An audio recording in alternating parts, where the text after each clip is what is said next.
mbokki internautes yi nuyu nañ leen dalee nag jàmm ci seen émission wax sa xalaat tey itam bi ñu leen indil mi ngi ñeel lu jëm ci wàllu mercato Edouard Mendy la ñuy laajte ndax ci mercato d'été bi war na rejoindre club anglais boobu di Chelsea tey loolu la ñuy waxtaanee ci biir émission Mouhamed Lamine Diop nuyu naa la. fay naa la na fi di nuyu internautes yi ñi ngi waxtaanee li nga xamante ne ni moom mooy Edouard Mendy comme ni nga ko waxee nous sommes en période de mercato donc ñuy fàttali que ne mercato bi mi ngi tëj le 5 septembre prochain. Et que ñu ngi ci dernier jour yi et que dossier yi ci gën a chaud en tout cas Edouard Mendy ci la bokk donc Edouard Mendy à Chelsea est-ce que dina ko rejoindre wala est-ce que war na ko rejoindre ci été bii nii loolu la ñuy laaj internet yi. wala ñu au 78 150 74 72 78 150 74 72 ngeen jox ñu seen avis par rapport ak débat boobu ñu posé mooy Edouard Mendy nekk Porto jamono gi ci stade Rennais ndax war na dem fekk ji Chelsea wala mu xaaraat beneen saison togg bi gën a ñor ci France wala jot na jamono gi lépp loo xamante mi ngi koy wan ci championnat français bi mu dem wane ko ci li nga xam te moo di Premier League. On rappelle que l'émission est accompagnée par Canal Plus Sénégal moom moo ñu sponsorisé ci émission bi promo décodeur yi c'était à 1000 francs jeex na depuis le 31 août bi passé mais mën ngeen dem ba tey ngeen jënd li nga xam te moo di décodeur bi parce que championnat yaa ngi reprendre waaye itam li nga xam te moo di plateau yi ngir débrief championnat yu mag yi mën ngeen ko suivre sur Canal Plus. Mouhamed Lamine Diop, on parle du gardien titulaire de l'équipe nationale du Sénégal donte ci période CAN bi blessure moom moo taxoon kii di Alfred Gomis daal di koy wane. En tout cas ñoom ñaar bokk nañ ci 2 gardiens yi nga xamante jamono gi képp ko jóge ci beneen championnat di ñëw ci France di nga ñëw daal di jël ci gardien yooyu kenn ngir yóbbu ko ci club am.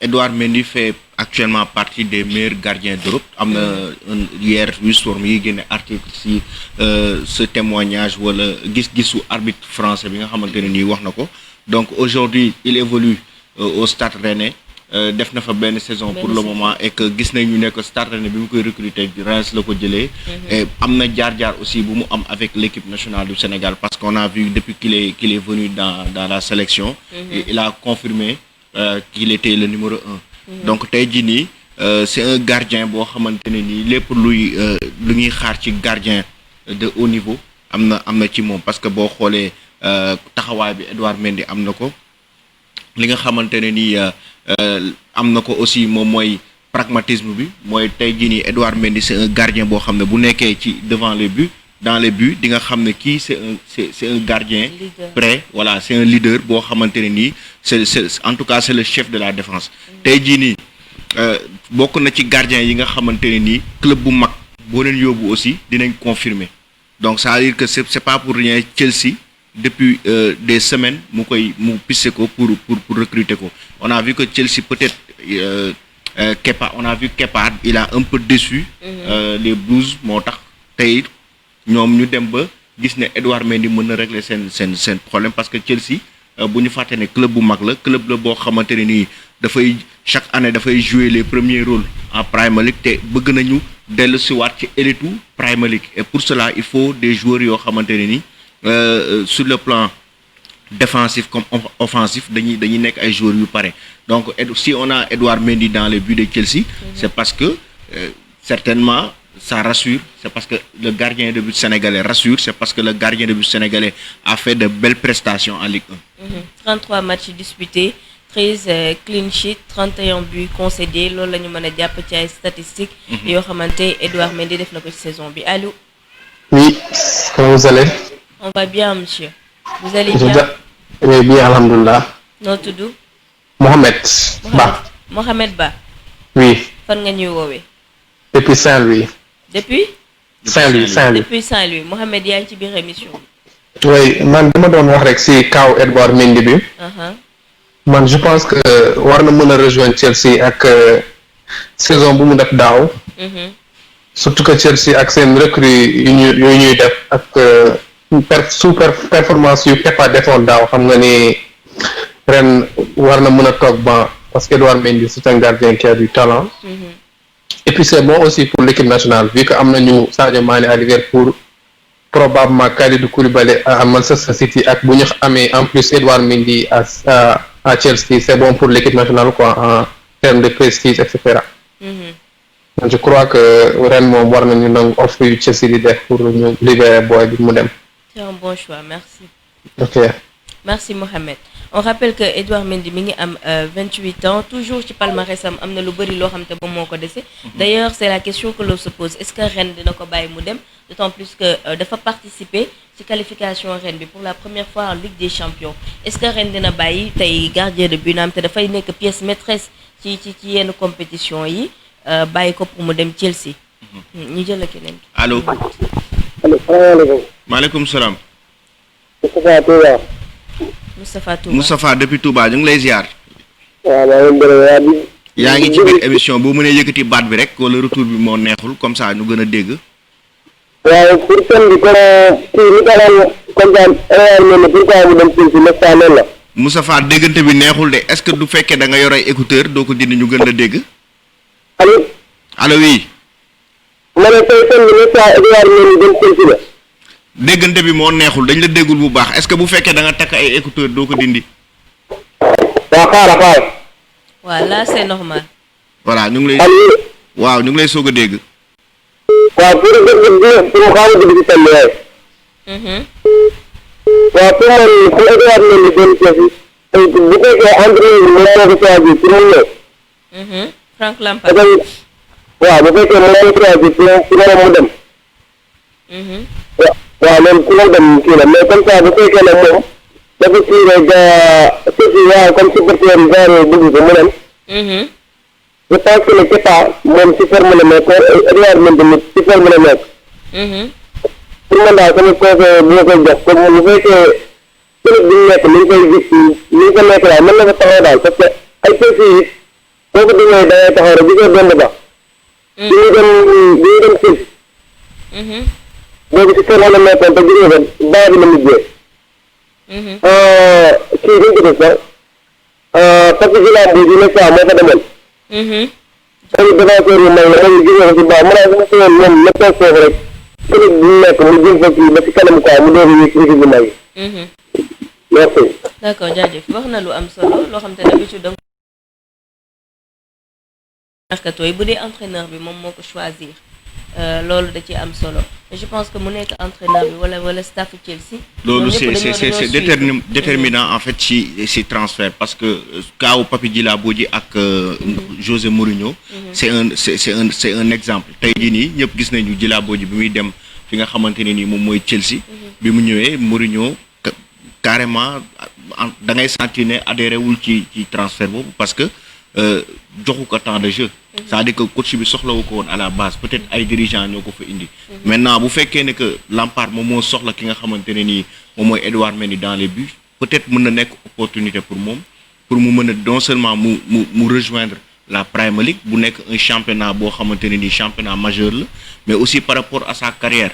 Edouard Mendy à Chelsea wala Edouard Mendy gardien de but numéro 1 de Chelsea mën na yokk lu bëri ci carrière am aussi. On enchaîne avec un autre ñu jël benn internaute allô. Oui, allô. Allô, oui, sëñ bi. Bonsoir. Bonsoir, vous allez bien? Tur bi Souleymane Mbaye. Souleymane Mbaye, vous nous appelez depuis où? Depuis Sénégal, ici, Dakar. Dakar, d'accord Souleymane. Vous êtes en direct. Bon, si kaw Edouard Mendy bi laa bëggoon a wax rek tuuti rek. Parce que instant yi bu ñu xoolee ni performance yu ñu jot a dégagé la fois passée si Ligue 1 bi. Donc obligatoirement à mon avis je pense que ni dafa war a dem quoi parce que boo xoolee tamit Edouard depuis lors il a fait partie des 3 meilleurs gardiens yoo xamante ni si Ligue 1 française bi donc. pour man yaa am naa yaakaar ni que bu demee Chelsea donc dina mën a prouver fort parce que actuellement Chelsea dafa am ay problème gardien ensuite ak problème majeur bi ñu amoon muy côté défense. seen défense actuellement ñuy commencé changer défense donc je pense que ni boo demee foofu. dina arranger équipe nationale Sénégal bi en plus dina arranger moom en personne parce que Edouard depuis mu nekkee Ligue 1 ba léegi performance yi day gën di yokk mais pas que muy wàcc quoi. D'accord. donc je pense que ni choix bi daal bu ko defee du am regret quoi. D'accord, merci beaucoup. Donc, ok, merci beaucoup. Challenge lay doon pour jouer mu dem fekk équipe boo xam te dafa nekk en reconstruction. Il a dit Chelsea dafa amoon ay problème de défense et là il est en train de reconstruire côté boobu noonu. gis nañ ni Thiago Silva dem na fa côté défense bi et que ba léegi mercato bi jeexul côté Chelsea. côté Chelsea jeexagul comme je l'ai dit tantôt mercato bi le 5 septembre lay tëj le 5 septembre donc mun naa ne daanaka 3 jours moo ci des. et que bu ñu fàtte ne que Chelsea carrément médias yu français yu bëri en tout cas bindoon nañu que ne Chelsea dafa reformuler woon offre pour recruter Edouard Mendy. et que offre bi moom moo doyul woon. Effectivement foofu moo doon deuxième point au débat bi à quel prix on va vendre kii nga xamante. moo di Edouard Mendy ma bàyyi la nga jëlee. d'accord allô.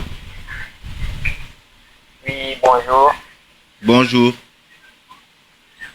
Comment vous allez? Ça va, alhamdoulilah. On l'entend faiblement. Allô? Salut. Oui, salut. Allô? Allô, monsieur, vous nous appelez? Oui, salut. Vous nous appelez depuis où? Nianing. Pardon? Nianing.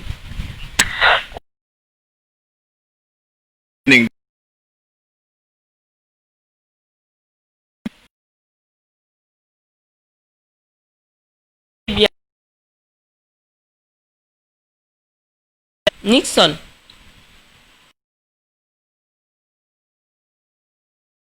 Bienvenue dans l'émission. Oui. Comment vous allez?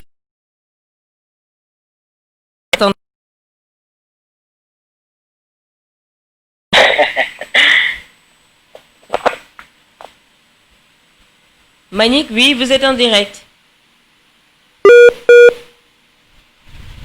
Malheureusement, je pense que le réseau ne passe pas depuis Nianing. Manick, tu vas essayer de rappeler. On a un autre.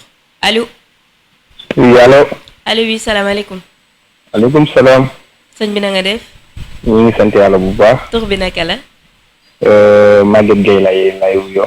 Maguette Gueye. Oui, Gueye. Maguette Gueye. Maguette, fan nga ñuy woowee? maa ngi leen di woowee Kébémer. Depuis Kébémer yaa ngi en direct ci émission wax sa xalaat. dëgg la macha allah maa ngi dégg wax sa xalaat bi am na solo trop. jaajëf merci beaucoup. di kontaan ci émission bi wax dëgg yàlla ñu ngi leen di suivre en direct parmi sunu téléphone. merci beaucoup. am na solo trop mais comme li gaan bi génn ngay wax léegi rek moom laay wax Mendy pour mu bu demee Chelsea mu ëpp importance daal mu restaurant foofu mu nekk.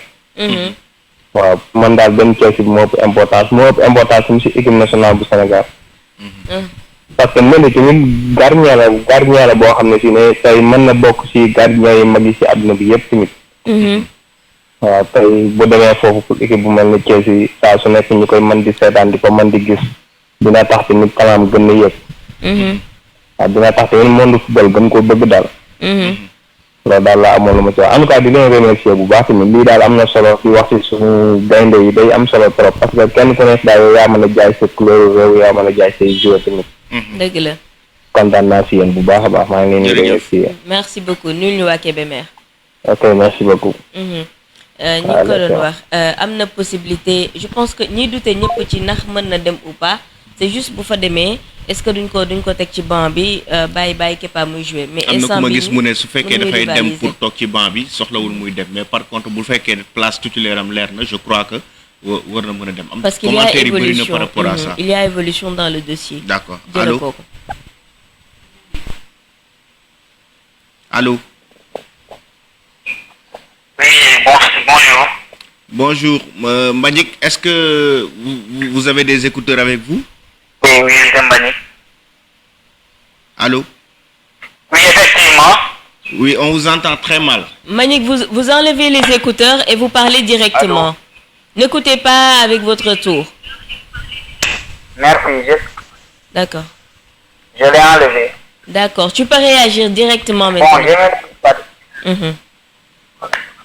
Bah, je pense que, étant supporter du Stade Rennais, Mhm. bon, je pense que le mieux pour lui serait, même si je suis supporter du Stade Rennais, serait de partir, quoi. Mhm. Vu que c'est Chelsea qui propose, et je pense qu'il serait directement titulaire parce que c'est pas sûrement va partir. Mhm.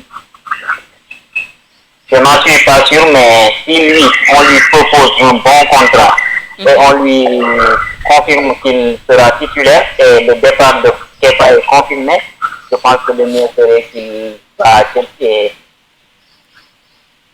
D'accord. Même si Merci Manick. Aussi quand même avec le Salernais qui va. Allô? Oh. C'est compliqué d'entendre Manick. Sûrement c'est le réseau à Niané. Ci ma bàyyi la nga jël. D'accord allo. allo salaamaaleykum. maaleykum salaam. Maaleykum salaam. waaw tey moom première tentative rek mu jàll. waaw mais tey moom yaa ngi ci biir. waaw maa ngi ci biir da ngeen def nag. ça va ñu ngi sant. Ça va bien. ah j'espère que yéen ngi ci jàmm la Diba Casablanca. naka championnat Maroc. ah championnat bi de match yi de am na yoo xamante ne dañ ko arrêté pour cause Covid par exemple équipe bu ñoom kii bi. Salim Ndaw bi dañoo ñëw barki dem ba Mohamed ba Algerida. équipe bi Algerida bi. amay Covid ñu arrêté ko. D'accord. donc fii presque 50% des matchs ont été arrêtés. D'accord. instant yi moom mooy loolu xam naa ne moom ci li Sénégal def fa lañ mujjee jëm. D'accord mais ñu ngi doon jéem daal ñoom ñu ngi doon jéem seen biir pour def à huis clos wala. waaw dañ doon kii. waaw non huis clos la woon mais xam nga huis clos dafa metti chaque 3 jours nga bëgg def loo jour yi ay test loolu financièrement day xaw a ba pare fii test yi dañ xaw a cher test yi c'est 60 000 donc chaque 3 jours nga bëgg def ay test bëgg téye jour yi ci ay complexe hôtelier déplacement ak yooyu day xaw a metti te fii moom xam nga fii recette yi presque public bi moo koy joxe. D'accord. En plus ak Covid beeg yooyu entreprise yu bëri donc répondre ñu côté sponsoring moo tax xam naa daal arrêté la ñuy mujjee. mu ngoog donc ñëwal ci Edouard Mendy. mais ñu waa Edouard Mendy nag vraiment il est temps mu dem parce que Edouard Mendy tey lim nekk sénégalais la mais Edouard Mendy si c'était un français ou bien un espagnol wala un anglais il serait catégorisé parmi les 3 ou bien 5 meilleurs gardiens du monde. mais xam nga c'est un africain en plus donc ren la nekk donc loolu tax mais tey Kepa mi mu nar a fekki. tey Edouard Mendy performance yi mu def mondial performance yi muy def ren daaw ñaata clean sheet la def est-ce que am na góol bu ko def biir France. donc ak état yi muy def yëpp donc c'est normal mu dem tey amul benn góol bu ko mën. mais nag comme li ñuy wax comme li Eto'o doon wax ci benn interview am rek mu ne quand on est noir on est obligé de travailler 3 fois plus pour nga yegg ci benn nga am reconnaissance su un petit français wala benn anglais donc c'est ça mais pour le moment pare na quoi ñor na pour mu dem Chelsea en plus dina loolu lu bëri lay apporter Sénégal. Absolument. En plus tamit côté compétition au niveau. parce que Chelsea ay championnat Angleterre 38 journées yi ngay jouer yëpp ay match yu mag la.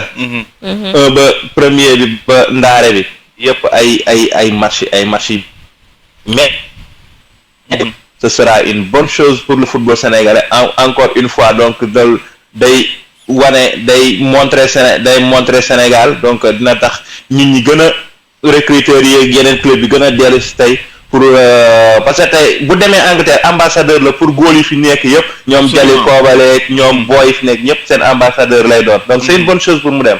C'est une bonne chose pour mu dem et puis parce que moom football porte d'ouverture la comme ni nga ko waxee pour les joueurs locaux ñi nga xamante ne nii dina Sénégal y a de très bons gardiens.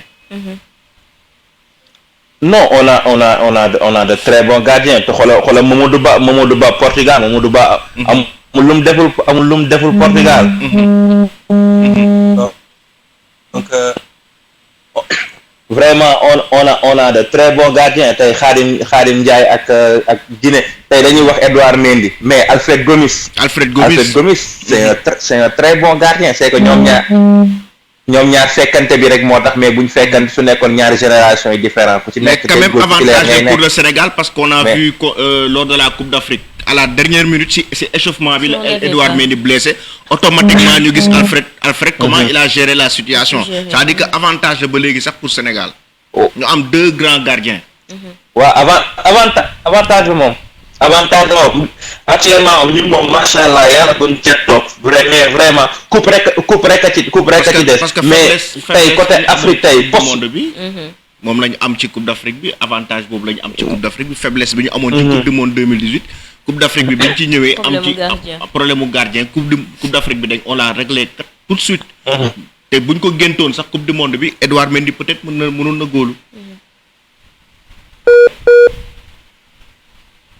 malheureusement on a perdu pour ñi nga xam dañoo raté information bi on toujours et prolongé toujours di tafaru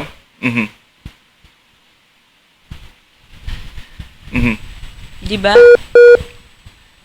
allo Diba xam naa problème mu réseau la du ñàkk mu duggaat xóotal foofu on rappelle kon que ni Alfred Gomis mi ñu doon wax Dijon prolongé na ko ba 2024 moom tam ci contrat bi loolu yëpp dafay signifier que ni am na taxawaay bu muy positionné beneen information mooy que ne Edouard aussi est testé positif on allait lui souhaiter parce que depuis semaine dernière donc ñu ko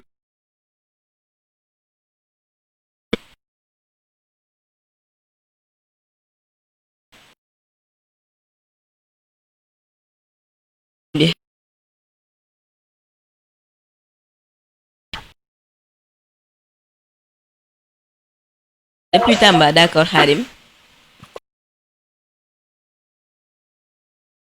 Khadim laa bëgg a wax ci transfert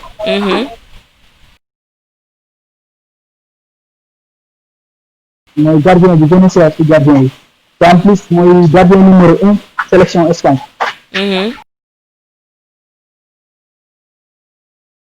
aussi bu demee moom foog mu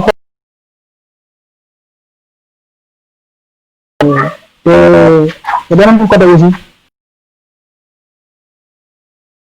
gardien boo xam ne ni moom aussi mu en forme waaw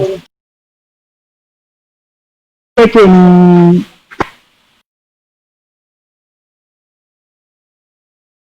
day nekk gardien numéro 1 loolu dina ko arrangé parce que Chelsea dafa yor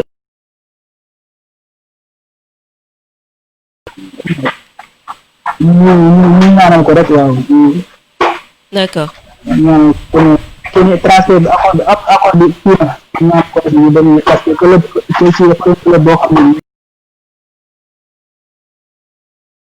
c'est club saison bi di ñëw nii ak depuis ak joueur yi jënd d'accord dem naa bu demee bu imposé moom dina nañ ko ñaanal quoi d'accord merci beaucoup une précision dans la situation de Kepa mooy que moom instant bi ni contrat mi ngi daw ba 2025 mais comme xam na ni club bi mi ngi wër beneen gardien et que gardien boobu bu ñëwee selon ses statistiques mën na nekk numéro 1 ci kawam il a décidé que ni il va tout faire pour se battre toog ci biir équipe bi gardien bu ñëw mu rivalisante ak moom foog naa ne Edouard même le Stade Rennais est en train de chercher un remplaçant pour Edouard Mendy parce que ñoom aussi ils sont conscients que à tout moment le contrat peut être finalisé ou le transfert peut être finalisé et que Edouard Mendy pourrait rejoindre la Premier League.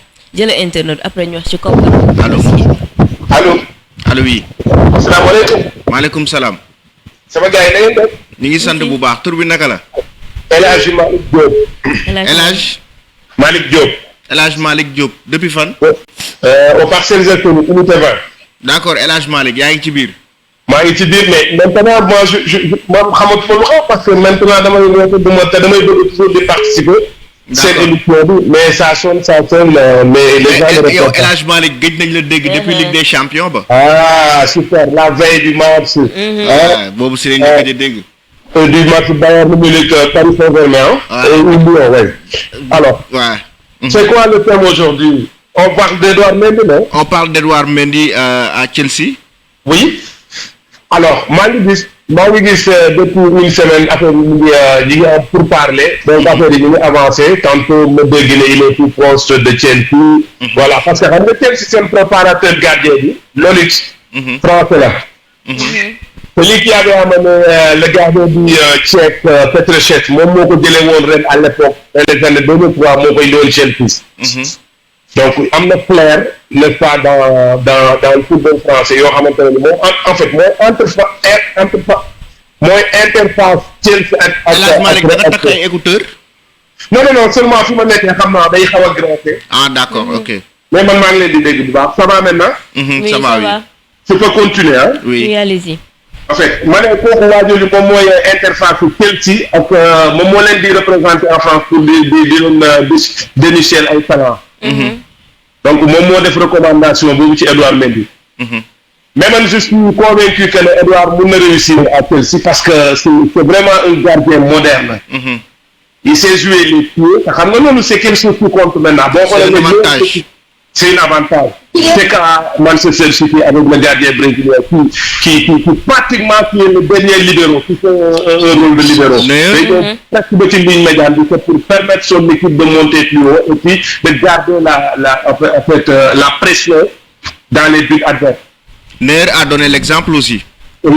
Ça moom kooku moom beneen niveau la kooku c'est high level beneen niveau la Manuel c'est un gardien tout type vraiment c'est un grand champion d'ailleurs c'est lui qui a permis au Bayern Munich de survolter le tournoi parce que arrêt yi mu def face Mbappé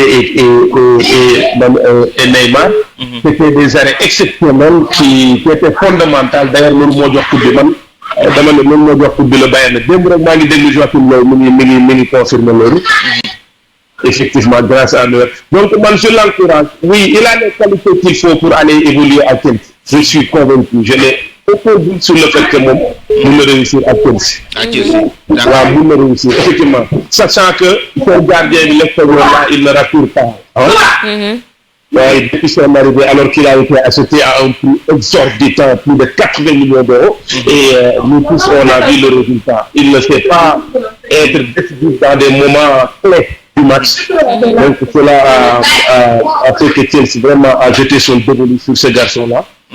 Parce qu'il est vraiment en même temps aussi pour l'équipe nationale du Sénégal, avoir un gardien de but numéro 1 qui évolue à Chelsea, c'est un avantage.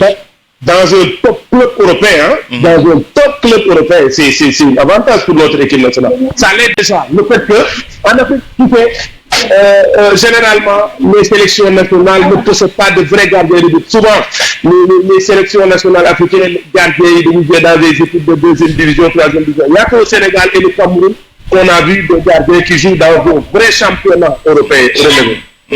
On en a avec l'AS Amsterdam, lui, comment dirais-je, Edouard Mendy avec Chardonnay, donc qui est troisième et qui s'apprête à jouer la Ligue des Champions l'année prochaine. Donc, nous, c'est un match majeur à ne pas négliger pour une sélection parce que maintenant, c'est pour les gardiens qui gagnent, qui jettent les équipes à gagner les trophées, en fait. Donc, quand il y a ça, c'est vraiment bénéfique pour l'équipe nationale. Alors, moi, je l'encourage et je demande qu'il fasse ce transfert-là. D'accord. Il faut bel et bien réussir en Angleterre. Il faut très bien réussir en Angleterre. Et puis, c'est bon. L'atmosphère dans les stades en Angleterre et tout, ça peut lui donner vraiment une confiance supplémentaire. Et puis, pour l'équipe nationale, comme on disait tout à l'heure, oui, c'est bénéfique pour nous-mêmes. D'accord. Merci. Je l'encourage. Mais il faut les maintenir quand même, parce que tu sais, comme je vous l'avais dit, j'aime que le football, j'aime toujours d'intervenir sur les débats du foot, parce que mais ne t'inquiète pas, il faut continuer à appeler, sinon tu laisses un message si numéro B. En plus, nous sommes sur WhatsApp, il y a un groupe WhatsApp, WhatsApp Khalat. Boo xamante ni tout le temps les internautes foofu rek dañuy débattre di wax di joxe seen analyse par rapport ak thèmes yi ñuy aborder wala di proposer même ay thèmes tu peux intégrer en même temps le groupe WhatsApp ou si tu me laisses ton numéro je t'intègre dans le groupe. C'est celui-là, tu prends le numéro. Est-ce que vous pouvez le prendre ou alors je te le donne comme ça? Tu envoies un message juste sur ce numéro. Après, voilà, je t'intègre dans le groupe, il n'y a pas de souci. Et c'est ça, il faut m'intégrer dans le groupe. Et vous aurez quelqu'un qui vit le football et qui connaît très bien le football. Il n'y a aucun souci. Nous sommes à votre disposition. D'accord, je le sais, mon frère. Merci. Allez, à très bientôt. Au revoir. Merci beaucoup, El Hadj Malick. Merci. Ok, au revoir. Allô. Voilà, ñuy rappeler que ne Canal donc promotion bi jeexagul donc promotion bi day continuer ba mois de septembre et que décodeur bi à 1000 francs mën ngeen dem jënd ko ça continue ba fin mois de septembre donc crois que na fi xéewal la bu mag. pour internautes yi wala képp koo xam ne mu ngi ñuy seetaan. mën nga dem jënd décodeur bi à 1000 francs nga dem nga bénéficier wu ci li nga xamante ne ni moom mooy chaîne yi ak reprise du championnat yi. on parle d'Edouard Mendy à Chelsea mën ngeen ko seetaan sur Canal bu fekkee toutefois dem na fa bu fekkee Kalidou Koulibaly rejoindre na Manchester City ngeen mën ko seetaan sur Canal. Sadio Mané wala le derby Liverpool Manchester City wala le derby Chelsea Liverpool le choc entre Edouard Mendy et Sadio Mané yooyu yëpp da ngeen koy am. ak ay analyse yoo xamante ne yu doy waar la sur Canal. mooy information bu yees bi jàppale ni kon promo bi day continuer. ba fin septembre promo bi mooy décodeur bi à 1000 francs. ngeen jënd ko abonné wu mën a seetaan li nga xamante moo di reprise du championnat yi. mais li ci gën a neex itam mooy Bundesliga bi nga xamante. bii pa mën ngeen ko suivre ci Canal Plus.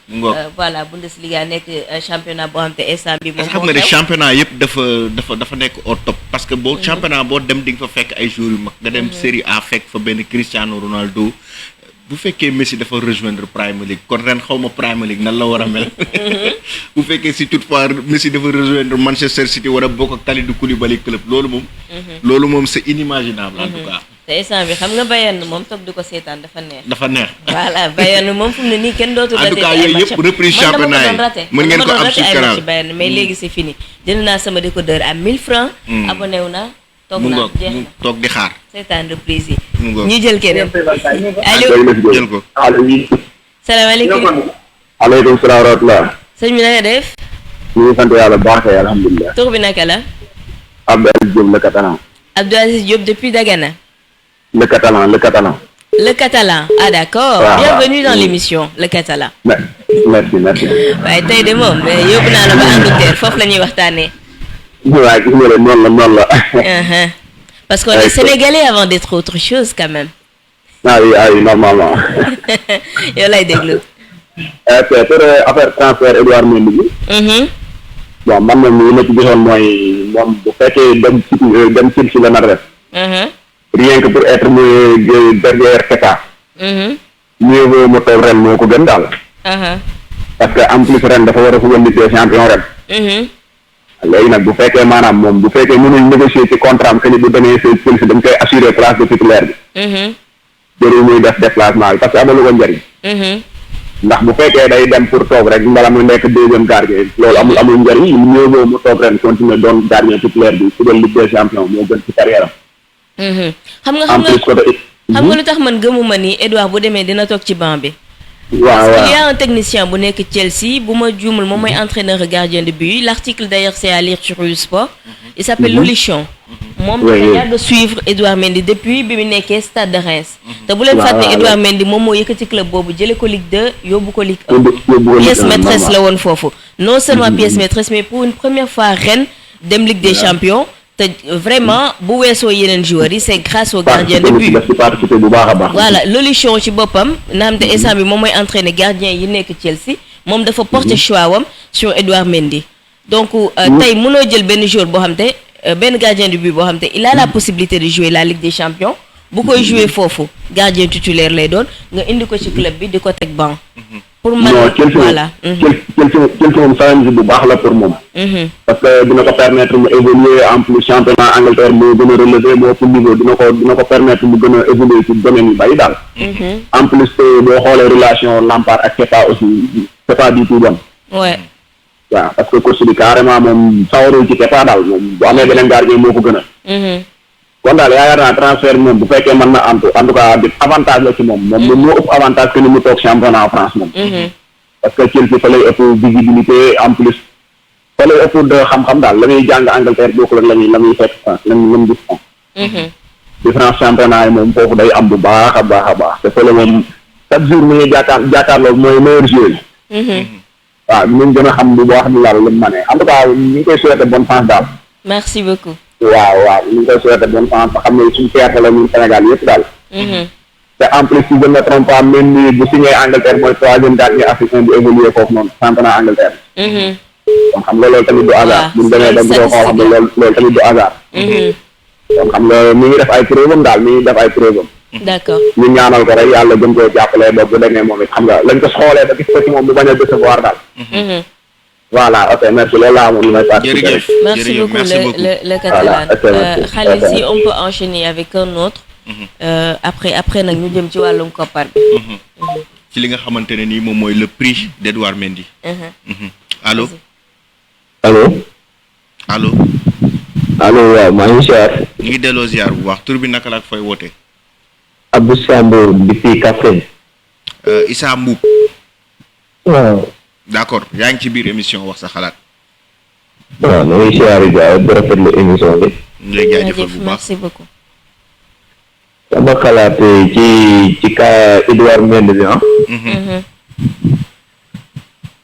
man de su ma sañoon mu dem Angleterre quoi Angleterre mooy championnat bi ëpp doole ci monde bi. mooy meilleur championnat mais nag dem di toog banc yooyu kay la ñuy xalaat ak yooyu. bu fekkee day dem di toog banc rek nekk fa deuxième gardien moom mun na toog ren nekk gardien titulaire bi ba noppi en plus dina si jouer Ligue des champions léegi mënul qualifier équipe bi Ligue des champions ren di door a qualifier Ligue des champions ci carrière am mu dem fa di toog banc pour man loolu du sof bu baax. bu fekkee mën nañ négocier wala moom mu xam lépp après ba xam ne day yegg moom mu nekk titulaire bi. mooy loolu te ñun nag yaakaar nañ ne moo fay nekk titulaire parce que yaa gis nañ ne Lampard ak Kepa neexawuñ quoi. waaw bu fekkee nag day dem moom mu nekk titulaire bi moom mu dem moo gën foofu ñun loolu la ñuy ñaan parce que championnat bi moo gën a relevé fa la joueurs yi ëpp niveau nekk mooy meilleur championnat du monde. mu nekk fa titulaire daal moo ñu gënal quoi mooy ñu gënal tamit suñu équipe nationale bi d'accord. waaw. ay ziar ñëpp ba rafetlu émission bi. merci beaucoup bu baax. ok jaajëf. merci beaucoup. Stade Rennais bi muy jënd Edouard Mendy Alamine mi ngi ko jëndee woon 4 millions d'euros. instant bii nii mi ngi ci laajte 50 millions. ci benn saison kese boo xamante def na ko ci.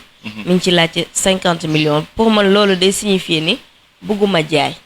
absolument parce que boo xoolee Stade Rennais le fait que Chelsea bi mu leen approché seen la façon dont en fait nañu répondre Chelsea par rapport ak prix bi ñu proposé da ngay gis que ne carrément que ne ñoom seen en tout cas seen envie wala seen bëgg-bëgg nekkul libérer Edouard Mendy pour ñoom dañ ko war a maintenir parce que dafa am ay compétitions yu nekk seen kanam y a la Ligue des champions qui arrive donc tey jii nii Stade Rennais bëgg na def benn pas vers l'Europe tey bëgg na dem sori peut-être yegg si fi nga xamante ne nii moom mooy demi-finale ou quart de finale de la Ligue des champions tey jii nii dafa bokk seen pièce maîtresse Edouard Mendy boo xam ne bëgguñu ko libérer. boo xoolee en quelque sorte loolu lay signifier parce que boo xoolee 50 millions d'euros quand on parle de 50 millions d'euros alors que yaa ngi ko jëndee 4 millions d'euros différence bi sur une saison nga bëgg ko jaay à 50 millions d'euros c'est parce que am na loo bëgg ci joueur bi loo xamante ne ni peut-être du looy wax mais en réalité le Stade Rennais ne veut pas vendre Edouard Mendy. La question que l'on pose mooy 15 millions d'euros yi naam tey moom la ñu wax ni Chelsea moom la def comme offre est-ce que loolu la Edouard di jar. ñu jël internet bi allo. allo. oui salaamaaleykum. maaleykum salaam. ñu ngi ziar. ñu delloo ziar bu baax sëñ bi. ça va alhamdulilah. tur bi naka la. Mohamed Diouf Tëngéej. Mohamed Diouf depuis Tëngéej. ziar nañ la. delloo ziar bi ni ko ngoon. yaa ngi ci biir émission bi. waaw di rafetlu thème bi rek. jaajëf. waaw ci affaire Edouard Mendy bi. man de li ma gisoon mooy war naa mën a dem. waaw parce que ñu toll ni Chelsea mu doon en phase de reconstruction. am entraîneur bu mel ni Lampard. mu wóolu ay jeunes. moom bi ko oo xam naa ne war na kaa mën a am na attente bu muy xaar ci moom. te Edouard Mendy il n'est pas nul mën naa mën a concurrence ay Kepa. mais gëm naa ne bu doon dëggal fa boppam war naa mën a gën place titulaire am. waaw parce que Chelsea boo xoolee seen projet dafay toll fi jël club toll woon ak Liverpool en 2016. projet de reconstruction la. am na loo xam ne nag nit ki moo koy mottali. muy wane fulla ak fayda bi tax ngay titulaire. boo demee ne ba entraîneur soxla la. direction soxla ku nekk di sonné chaque jour ñu yokk sa offre. war ngaa mën a dem. waaw gis naa ne moom yokkuteem la sax moom. parce que dina si gagné expérience. te mën na faa jaaree doon. goal classe mondiale. parce que am na loo xam ne boo ko wanee am sa taxawaay ci Premier League. nga dem Ligue des Champions wane ka fa. loo bëgg mën nga kaa am. d'accord. man daal loolu la amoon fii li may wax ci cadre Edouard Mendy. waaw di rafetlu seen émission bi nga. jaajëf merci beaucoup. jaajëf. La question que l'on va poser au prochain internaute mooy Edouard Mendy jamono gi ñaata lay jar ndax bu ñu defee offre 15 millions d'euros. war nañ koo mën a jaay comme que fu mu ne nii. daanaka prendre en considération contexte bi nga xamante ni nii. moom la ñu nekk. Covid bi et que est-ce que Chelsea dina ko mën a jëndee 150 millions d'euros. allo oui. allo salaamaaleykum. maaleykum salaam. waaw Khalilou Soprim. Khalilou depuis Soprim ñu ngi lay ziar. waaw bon en fait taw Edouard. ci man dafa war a dem. waaw war na fi jox daal yoon. en plus tamit question pour dem toog ba bu ma ko parce que bu demee. war na mën a concurrencer ci question. ndax déjà Kepa relation ma ak Lampard demeewul noonu. te Edouard loolu moo ko proposé presque waa Chelsea. te loolu son moo ko indi woon cek mu ngi jóge ren. donc dem ñu ngi gis ci moom loo xamante ne peut-être mu ngi doon set. donc tamit en plus Edouard am na qualité yoo xamante ne Kepa amu ko. waaw parce que Kepa dafa xaw ndaw ci temps yi. te football anglais ñëpp xamuñ ko. donc bu demee man moom loolu ne ay dina nekk ay dëgg yu yooyu noonu. d'accord. waaw en tant que supporter nit ki nag waaw. bëgg naa mu ñëw samay si. d'accord. waaw ok merci beaucoup. jërëjëf. merci Nafi am na beneen précision bu ñu war a def. mooy pourquoi Edouard Mendy n'a pas joué contre Montpellier. samedi dernier c'est parce que c'est pas à cause des négociations. C'est parce qu'il a été testé positif au Covid, mais contre Montpellier normalement il devait jouer. Mais le fait que mu am jàngoro coronavirus bi moo taxoon contre Montpellier jotul jouer. Donc loolu président Stade Rennais moo ko confirmé sur le plateau Canal Plus Sport. Donc tey jii nii ñu bëri dañuy yaakaaroon par rapport ak négociation xam nga des fois ngay jouer négociation yi avancé du jouer par rapport ak négociation yi avancé yi certes il y a eu des discussions entre le Stade Rennais et Chelsea et les discussions pour parler en tout cas mi ngi continuer mi ngi avancer mais c'est pas une raison pour que mu bañ a évoluer ak Stade Rennais. mi ngi noonu précision yooyu président bi di joxe dafay firndeel rek ba tey position wu ren ci bañ a jaay en tout cas du ko gënal mu perdre ki nga xam te moo di Edouard Mendy mais dès l'instant qu'on dit que ne ren tamit mi ngi wut remplaçant ça veut dire que ne Chelsea se prépare à une arrivée ren se prépare à un départ allo. salaamaaleykum. maaleykum salaam. soxna si maa ngi leen di nuyu bu baax. maa ngi lay fay bu baax sëñ bi. kii de day la tur waaye maa ngi wootee Kédougou. d'accord. beneen yoon da koy fay. waaw dinaa ko fay bu la wax dara. d'accord yaa ngi mais damay topp seen bi lu bëree bëri rek. ma leen di nuyu di wax dégg naa ngeen wax affaire Edouard léegi. Edouard Mendy thème bi mu war a dem Chelsea. pour man lu baax la parce que Kepa moom ren saison bi mu def ñëpp gis nañ ko. te Chelsea amul gardien actuellement. bu fekkee Lampard da koo bëgg kay. te bëgg koo jël gisuma ci leneen. te Edouard moom gardien bu baax la franchement. donte ne Angleterre moom ba yàlla tey beneen affaire la. ndax déficit ba ak la fay xaar lépp. waaw loolu daal mooy conséquence mais pour man départ am dem fële moom lu baax la. d'accord. waaw loolu daal jàpp naa ne lu baax la maa leen nuyu bu baax nag maa leen nuyu bu baax boo leen ci waa Kédougou nag dégg ngeen. merci waa beaucoup Kédougou ñu waa Kédougou ñu leen bu leen soxlaa ci ndox mi ñu jox leen ci nag dégg ngeen. amul problème. waaw baax wax la ñoom ñëpp nañ jënd décodeuru canal bi 1000 francs la promotion bi ba fin septembre la waa Kédougou nañ ñëpp jënd pour mën a seetaan match championnat yi ak Premier League beeg Bundesliga beeg ak yeneen championnat yi war a ubbi yëpp waaw Bundesliga moom ñëw na moom gis naa waa canal di ko voilà donc na ko waa Kédougou yëpp jënd promotion waaw man moom canal laa yor xanaa ma wax ko waa Kédougou yëpp wax ko waa Kédougou ndax man moom sport rek laa bëgg jeex na bàyyi nañ le ko football ne s'arrête jamais sur Canal Plus. ouais ok merci. Merci beaucoup. jaajëf. Allô. Allô. oui salaamaaleykum. maaleykum salaam sëñ bi. ñu ngi ziar bu baax na ngi tey. delloo ziar bu baax tur bi naka la. on l'a perdu. Malheureusement maa ngi ko doon wax léegi le football ne s'arrête jamais sur Canal+. waa ji firndeel na ko nee na gis na kii nga Bundesliga bi ñëw na ci Canal. toog saison bi moom bañ a seetaan Bayern. ñamri bañ a seetaan ñamri. voilà kay ñamri bañ a seetaan allo. salaamaaleykum. waaleykum salaam. sëñ bi coupé sa retour bi nga déglu ak sa téléphone directement. allo. yaa ngi ñuy dégg. waaw maa ngi dégg dama doon dégg ngeen wax affaire Edouard Mendy. waa tur bi naka la. Demba. Thierno. Demba. D'accord Demba. fan nga ñuy woowee. Dakar. D'accord Demba yaa ngi en direct ci émission bi. Alors que la Ligue 1 est... Edouard Mendy pour mu dem Chelsea baax na de. baax na. waaw avantage am la quoi te bu demee képpam daaw saison mu def moom baaxul. te Edouard moom boo xoolee saison bu mu def daaw moom vraiment baax na quoi. waaw man daal sama gis-gis yaakaar naa moom bu demee foofu moom peut-être mën na fa kii quoi. bu ñu gën ci moom lay doon quoi bu ñu gën ci moom lay doon. D'accord. waaw ok waaw. merci beaucoup. ok waaw jaajëf. ban internaute mooy. maa ngi rafetlu seen émission bi nag vraiment. jaajëf merci beaucoup. ok jaajëf.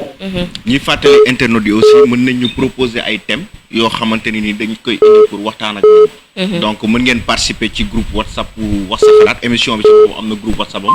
mën ngeen intégrer ci groupe bi comme ça ngeen di joxe seen xalaat di participer di joxe di proposer ay thèmes. am na solo allo. allo oui. ça va sëñ bi tur bi naka la. Pape Fall depuis Rufisque. Pape Fall depuis. depuis Rufisque. waaw depuis Rufisque waay. d'accord Pape Fall yaa ngi en direct ci émission bi. waaw ok mais man damay des fois damay ci yenn Sénégalais ya. da Pape Fall pour waxee waaw allo.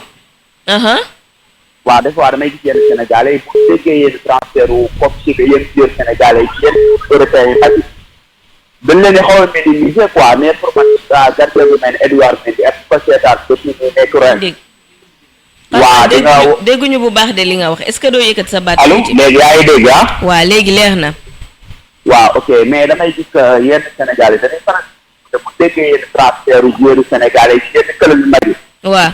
day mel si que dañ koy xaw a minimiser te pour man Edouard Mendy dafa doon benn gardien boo xamante ni bu ko yàgg suivre. bi nga xam ne war naa mën a concurrencer ak n'importe quel gardien ci àdduna bi. waaw je pense que tey jii Edouard Mendy tey pour man dafa ma sañoon da def Chelsea mu doon fa gardien numéro 2 ak dafa. je pense que man leer na ma ni am na fayda boo xamante ne bu fa demee incha allah dina rayante pour doon gardien numéro 1 bu Chelsea. waaw te aussi tamit dafa tey comme mooy xool Ter Stegen. moment bi ñu ñëw Barcelone moment boobu Allemagne moo ko jël deux gardiens. waaw merci dafa dem nekk ci ginnaaw Bravo benn saison la fa def bu doon gardien numéro 1 Barcelone. waaw aussi loolu noonu buñ kat suñu joueurs yi buñ ko di ragal quoi buñ di ragal di def ci concurrence wu ak yenn. d'accord yenn joueurs yi si àdduna bi quoi ok merci. merci beaucoup wax na lu am solo concurrence bi par rapport ak yenn équipe bi ba ñuy xalaat ne bu ñu fa ñëwee duñu mën a jouer pour moi instant bi ni Kepa moo nekk en position de faiblesse. C'est pas le cas pour Edouard Mendy parce que c'est pas un gardien boo xamante ne nii dafa ragal concurrence wala dafa ragal liggéey parce que déjà il a le talent. ñëpp gis nañu. il a la taille. waaw il a la taille ba pare ñëpp gis nañu avantage yu Edouard Mendy daf ci bokk am na ku ko wax sànq mooy c'est un gardien qui a le profil de Neuer c'est-à-dire qui joue au ballon. ba pare Edouard Mendy bu ñu fàttali dafa ay ci penalty.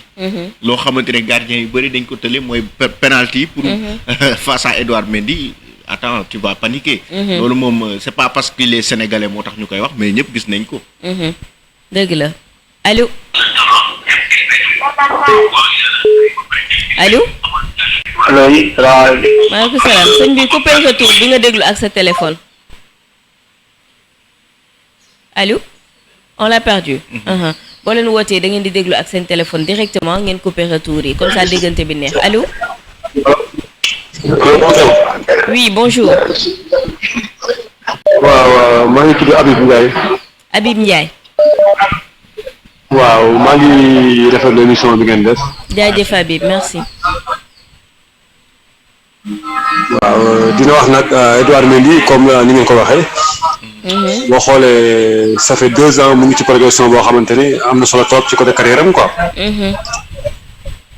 tey équipe mel ni Chelsea tey bu fekkee dafay defaraat wut ay joueurs yu bees. parce que boo xoolee 5 recrues bëgg ko ci boole kon tey ñun Sénégalais yi dañuy bëgg mu dem foofu pour progression bu gën a mën jëm si kanam. waaw man moom en tant que Sénégalais loolu lañ koy souhaité mu dem Chelsea parce que mu demee foofu dina gën a grandir ci côté maturité ci côté lépp daal. D'accord. Merci Habib. Merci beaucoup. Merci jaajëf. ñu jël rapidement. Vas-y. Allô. Allô. Allô oui. na ngeen def. ñu ngi sant bu baax. temps yi cat da laa dugg. non seulement da ngay yéex a dugg da ngay buuxante ba sonn ba pare boo duggee da ngay am problème bu déggante. gars yi commencé nañ la. Al Amin moom Al Amin moo changé affaire. gars yi commencé nañ dugalee ci WhatsApp ba léegi. gars yi commencé nañ comprendre dara. gars yi commencé nañ la musique ci ligne bi de. mais teewul maa ngi leen di xoolal xam nga sénégalais nag. dañoo ay ci aawa de. mais léegi nga dégg sociologue woote. parce que maanaam lu bees. xoolal lu bees.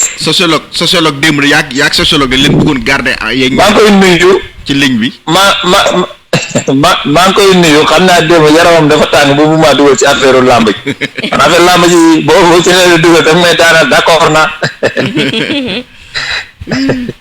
waa na fi maa lay ziar di nuyu bokk auditeurs yëpp. delloo ziar bu baax.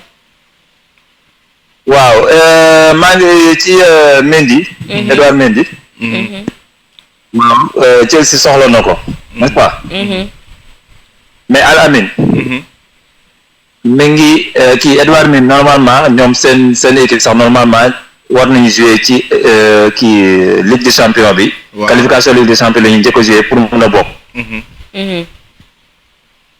mais man dama ne man sama xalaat laa wax balaa ñu ma yóbbu feneen mais sama xalaat laa wax bu fekkee dafa nar a dem Chelsea nar a toog ci banc bi mieux vaut que mu des ren parce que ren titulaire la fa Chelsea bu fekkee bëgg na ko pour mu nekk titulaire Edouard Mendy ku ko gis xam ne liggéeykat la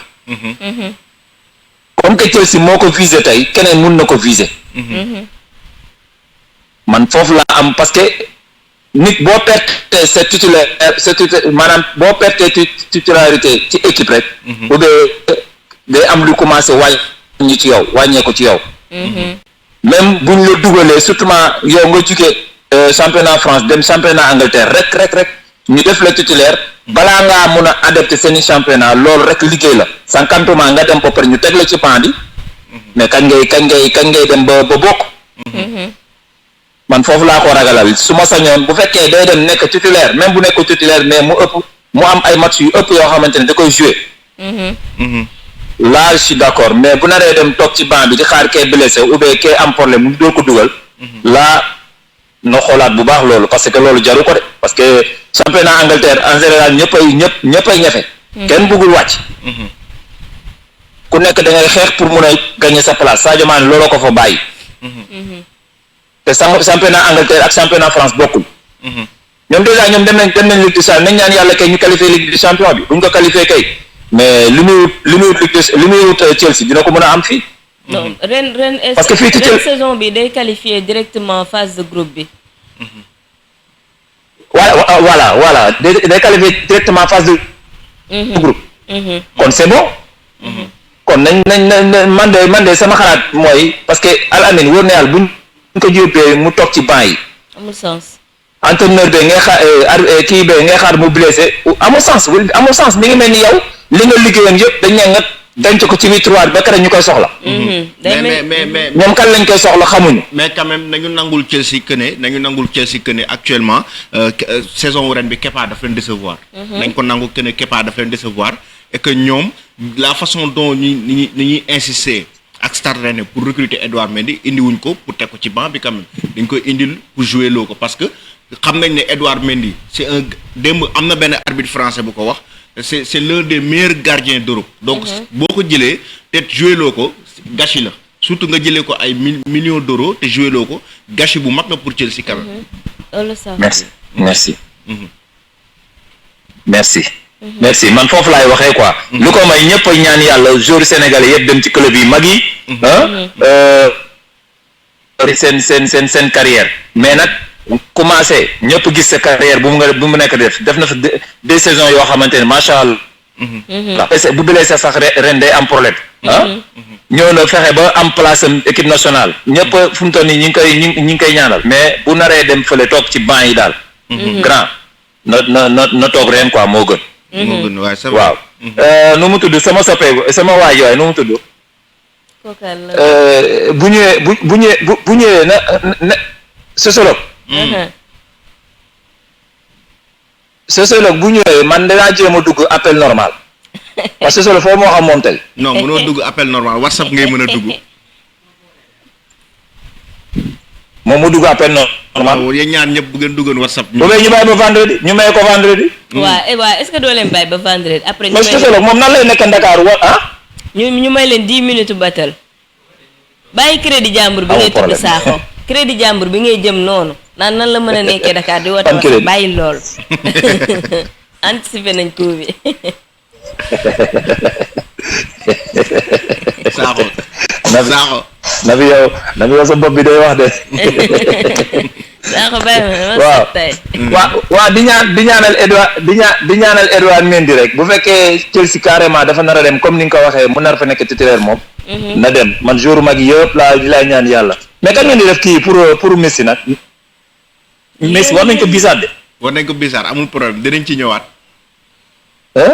dinañ ci ñëwaat. war nañ ko bisaat de car rapide bi mi ngi koy bàyyi de. dinañ ci ñëwaat fii ak 5 septembre. fii ak 5 septembre lu ne xaj na ci. waaw xanaa bu demee City. léegi lu ne xaj na ci. bu demee City xanaa ñu ngi dégg xanaa bu demee City. ñu ngi déglu di xaar. mais bëggoon naa ma jeexale ko foofu Al Amine amoo beneen joueur sénégalais bu mag boo dégg ne day dem kii nu mu tudd Real. beneen joueur sénégalais bu mag boo xam ne. am na bu may dégg de xaw ma ba xam dëgg la wala dëgg. kan la kooku. Badou Sadio Mané. xaw ma nag ba xam. non Kalidou Koulibaly. Kalidou Koulibaly. dama ko dégg démb de mu xaw ma jaaxal xaw ma ba xam waaw. mën naa nekk de pour le moment moom. mën naa nekk Naples de moom mi ngi xaar 70 millions d'euros yu du tëjul dërëm. parce que Naples est-ce que def ko 100. non man damaa ragal ni comme président Naples bi moom producteur la de cinéma. parce que fu mu ne nii lii film la ko nar a def daal bu paree jaay ko. d'accord Mercato Kalidou bi film la ko nar a def. non vendredi mooy le 4 septembre vendredi dinañ ñëw ci mercato show des Lions. waaw kay ñu ñëw ci mercato yu gën a tàng ci été bi nii ci jour sénégalais dinañ ci ñëw vendredi. incha allah. d'accord Diao Baldé moom fu mu toll nag grand Diao Baldé war na gis ay mbiram ba àjjuma bul saturer ligne bi da ngay woote da yow yaa kii ligne occupé ligne bi ñeneen ñi di xaar. may woote gars yi liñ may def rek laa leen di delloo ci kanam. Sakho bàyyil ba vendredi. merci ba vendredi waaw. Rapidement ñu jël quelques internautes parce que 3 minutes moo des pour 17h jot 17h la ñuy arrêté on rappelle que nous sommes accompagnés par Canal Plus jàppale ni kon li nga xam te moo di décodeur c'est à 1000 francs promo bi day continuer ba fin septembre. day continuer ba fin septembre mën nañ jël le dernier intervenant avant ñuy clôturer émission bi. allo. oui. ça va sëñ bi ça va alhamdulilah. bon. émission bi. d'accord tur bi naka la. Ablaye yaa ngi en direct. bon dama bëggoon wax ci kaw Edouard quoi. parce que justement dama ci bëgg a participer parce que li ma bëgg a wax presque majorité bi yëpp parce que wax nañ ko. d'accord. parce que boo xoolee Edouard tey jii 2 saisons yi nga xamante ni yi passé yi def na ko ci championnat France bi. ak progression bu mu àndal bon yaakaar naa ni am na possibilité tey jii dem Chelsea bi. te bu demee foofu dina prouver ni que ni carrément ni que parce que à l'âge de Malheureusement dafa coupé. On l'a perdu moo nekkoon dernier internet ma bàyyi la nga résumé. waaw donc comme niñ ko waxee en introduction. dañ doon wax ci kaawu ki nga xamante ne nii moom mooy Edouard Mendy pour le mercato. parce que Edouard Mendy est pisté par Chelsea équipe de Premier League donc depuis des semaines. donc Chelsea mis en discussion avec le Stade Rennais et que gis nañu que ne le gardien de but sénégalais aussi mérite quand même de jouer dans un très grand club même bu fekkee le Stade Rennais mi ngi dem di jouer ji les préliminaires en tout cas. pour la Ligue des Champions maintenant ki nga xamante ne nii moom mooy Edouard Mendy donc c'est un gardien de but sénégalais très talentueux qui a le profil des grands gardiens. donc tey jii nii Chelsea moom moo ko en tout cas convoité pour recruter ko et que discussion yi ba léegi mi ngi en cours il y a pas encore eu de finalisation parce que mercato bi mi ngi jeex le 5 septembre et que ñu ngi xaar di lan mooy nekk la suite en tout cas si dossier boobu noonu. dinañ xaar suivre ko de près li nga xamante moo di mercato Edouard Mendy noonu la ñuy suivre aussi mercato Kalidou Koulibaly Diao Baldé Keita Sadio Mané xëy na mu def benn rebond dernier mais loolu yëpp c'est à suivre sur yousport.com mën ngeen ñoo suivre aussi sur YouTube fi nga xamante fa la ñuy def suñu vidéo yi page bi mi ngi tudd Oui Sport TV. Voilà, on rappelle que ni Canal Plus moom mooy accompagner émission bi nga xamante moo di wax sa xalaat nekk en promo jusqu'en fin septembre li nga xamante moo di décodeur bi à 1000 francs mën ngeen suivre reprise du championnat bi et la particularité pour cette année mooy Bundesliga bi nga xamante day def entrée en scène ci li nga xamante moo di Canal Plus. On vous donne rendez-vous demain inchallah ci beneen numéro beneen thème wax sa xalaat thème bi ñu jox ko waa thème bi dinañ ko jox waa groupe WhatsApp. dinañ ñëw ci thème bi. D'accord. À demain inchallah à partir de 16h. Alors que la Ligue 1 est déjà lancée. Oh le vertige. La Première Ligue, la Serie A et la Liga s'apprêtent déjà à faire leur grand retour. On sent qu'on est sur un volcan. Et cerise sur le gâteau, à partir de cette année, le Bayern, champion d'Europe, rejoint ce casting de rêve avec l'arrivée de la Bundesliga. Un cadeau incroyable, invraisemblable, absolument somptueux, XXL. Du talent fou. Les plus grandes stars, les plus grandes équipes, les plus grands matchs sont tous sur les chaînes Canal+ Sport.